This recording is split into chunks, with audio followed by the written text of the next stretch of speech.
बिस्मिल्लाहिर्रहमानिर्रहीम।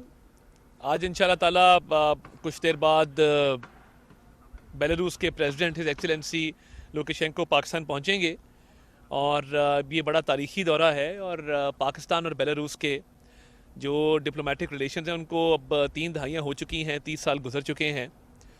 और बेलारूस और पाकिस्तान के दरमियान एक मिसाली शराकतदारी है, मिसाली दोस्ती है। और मैं ये समझता हूँ कि जो जज्बात प्रेसिडेंट लुकाशेंको पाकिस्तान के बारे में रखते हैं, ये हमारी खुशकिस्मती है कि हमारे एक दोस्त मुल्क के सदर जो हैं वो पाकिस्तान तशरीफ़ ला रहे हैं। आज आपने देखा कि बेलारूस के वज़ीर ख़ारजा ने वज़ारत ख़ारजा का दौरा किया, वहाँ पे नायब वज़ीर आज़म ने उनको वेलकम किया और उनके साथ जो बाहमी मुशावरत के मामलात हैं उस पर बातचीत हुई। और इसके अलावा आज उनके MOU साइन हुए हैं, जो B2B हमारे बिज़नेस टू बिज़नेस MOUs हैं, मुख्तलिफ जो शोबाजात हैं उसके अंदर मज़ीद तावन को बढ़ाने के हवाले से और कोऑपरेशन को इन्हांस करने के हवाले से आज ये MOU साइन हुए हैं। और मैं समझता हूँ कि पाकिस्तान की और बेलारूस की पहले ही जो डिफेंस कोऑपरेशन है, जो मिलिट्री कोऑपरेशन है दिफाई शोबे के अंदर, वो मिसाली कोऑपरेशन जारी है। और आने वाले दिनों में मज़ीद जो है वो ना सिर्फ एग्रीकल्चर इनपुट्स के हवाले से, एग्रीकल्चर इम्प्लीमेंट्स के हवाले से काफ़ी जो है इसमें इजाफ़ा होगा। और जो ट्रैक्टर्स की प्रोडक्शन है वो ज़ेर गौर है। और मैं समझता हूँ कि फार्मास्यूटिकल्स का शोबा हो गया, ट्रैक्टर्स का शोबा हो गया, एग्रीकल्चरल मशीनरी का शोबा हो गया। उसके अलावा जो मुख्तलिफ शोबे हैं उसके अंदर ताउन को बढ़ाया जाएगा।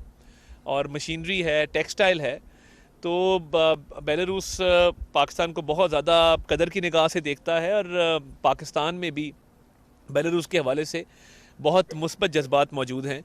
तो वज़ीर-ए-आज़म नवाज़ शरीफ साहब के दौर में प्रेसिडेंट लुकाशेंको पाकिस्तान पिछली दफ़ा आए थे और बड़ा एक उनका सूदमंद दौरा रहा था। उसके बाद प्रेसिडेंट नवाज़ शरीफ साहब के भी बेलारूस के कई दौरे हुए।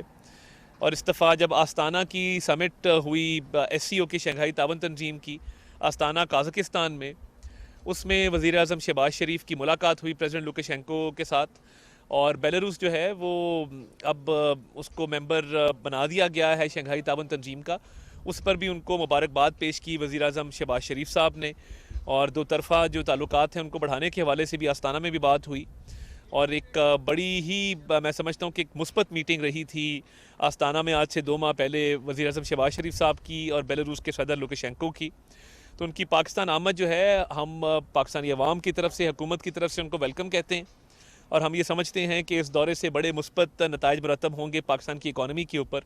और आपको पता है कि पाकिस्तान स्टॉक एक्सचेंज आज 1 लाख पॉइंट क्रॉस कर गई है। और स्टॉक एक्सचेंज का 1 लाख पॉइंट की तारीखी सतह क्रॉस करना, ये मैं समझता हूँ कि इस चीज़ की अक्कासी है कि पाकिस्तान की मईशत तरक्की कर रही है। महंगाई आपने देखा 6.9% पे आ गई, पिछले साल 32% पे थी। पेट्रोल पिछले साल से सस्ता है, आटा पिछले साल से सस्ता है, बिजली पिछले साल से सस्ती है। ये 3 चीज़ें हैं जो महंगाई को डिटर्मिन करती हैं। और गर्मियों में एक पैकेज दिया गया वज़ीर-ए-आज़म शहबाज शरीफ साहब की तरफ से, फिर पंजाब गवर्नमेंट मरीम नवाज शरीफ साहबा की तरफ से, और बिजली पे सब्सिडी दी गई कुल मिला के 95 अरब रुपए की, जिससे बिजली की जो कीमतें हैं वो नीचे आईं। अब विंटर पैकेज का ऐलान किया गया है और सर्दियों में भी आवाम की सहूलत के लिए बिजली की कीमतें जो हैं वो इंशाल्लाह ताला बड़ी मुनासिब रखी जाएंगी। तो मैं ये समझता हूँ कि जहाँ पे ये महंगाई भी कम हो रही है, मईशत के भी मुस्बत इशारे आ रहे हैं। इस वक्त कायबॉर 13% के ऊपर है, जो शरह सूद है ओवरऑल वो 15% के ऊपर है, जिससे इन्वेस्टमेंट भी बढ़ेगी, मुल्क में मज़ीद तरक्की होगी। और इसके साथ साथ 8.8 अरब डॉलर की रेमिटेंसेज आई हैं। ज़र मुबादला के ज़खायर में इजाफा हुआ है, पाकिस्तान की एक्सपोर्ट्स में इजाफा हुआ है, पाकिस्तान की IT एक्सपोर्ट्स में इजाफा हुआ है। तो ये सारे मुस्बत नताइज हैं। और जो दोस्त ममालिक हैं उनकी तरफ से इन्वेस्टमेंट हो रही है, कई अरब डॉलर की जो इन्वेस्टमेंट है वो मैं समझता हूँ कि उसमें इजाफा भी होगा। और अब बेलारूस के यहाँ पे मुआहदे करने से, बामी मशावरत के जो मामलात हैं वो डिस्कस करने से, बिज़नेस टू बिज़नेस एग्रीमेंट्स करने से, और पाकिस्तान के साथ जो जॉइंट ट्रैक्टर प्रोडक्शन पे बात हो रही है वो जब आगे बढ़ेगी तो पाकिस्तान की इकॉनमी को बहुत ज़्यादा फ़ायदा होगा। और इस फ़ायदे से जो है वो अवाम खुशहाल होंगे। तो हम बेलारूस के प्रेसिडेंट को वेलकम करते हैं और हम ये समझते हैं कि उनकी आमद जो है पाकिस्तान के अंदर वो हमारे लिए खुशकिस्मती का बायस है। तमाम बेलारूस से आने वाले मेहमानों का गर्मजोशी से इस्तकबाल किया जाएगा और ये पाकिस्तान की तरक्की, पाकिस्तान की मईशत की तरक्की और पाकिस्तान की अवाम की तरक्की के लिए ये विज़िट भी संग मील साबित होगा। और लोगों ने इंतशार की सियासत को रद्द किया है और ये जो तरक्की की सियासत है, फलाह व बहबूद की सियासत है, लोग इसके साथ हैं और इंशाअल्लाह ताला पाकिस्तान तरक्की करेगा और ये जो इकॉनमी टेक ऑफ कर रही है इसमें मज़ीद जो है वो दिन ब दिन मज़ीद बेहतरी आएगी। बहुत शुक्रिया।